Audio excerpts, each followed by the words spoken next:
what market conditions are prime right now and what opportunities are outsized, where can we grow from your perspective as a physician, advisor, and a capital owner?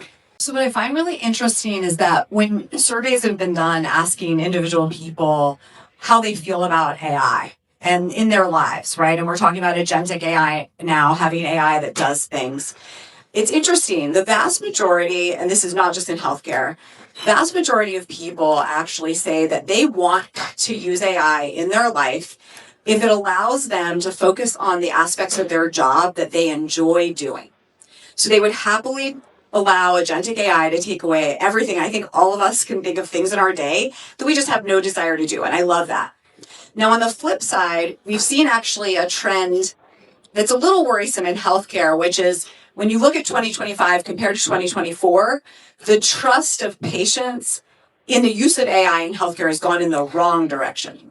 So people are actually more distrusting of the use of AI by their doctors and their teams in 2025.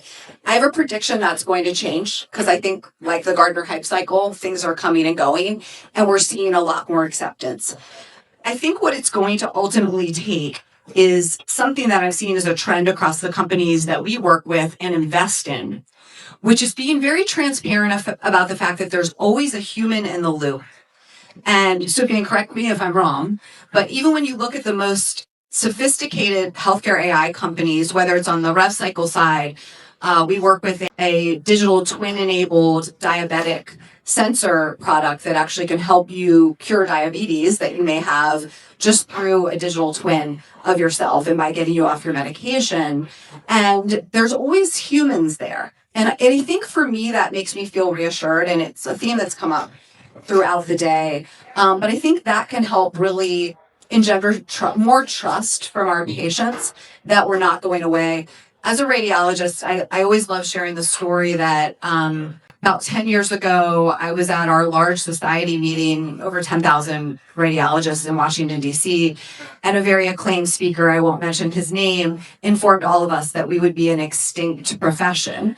Probably not the best audience to let us know that. But it was interesting because the way we responded to that wasn't to get upset or to get angry or get defensive.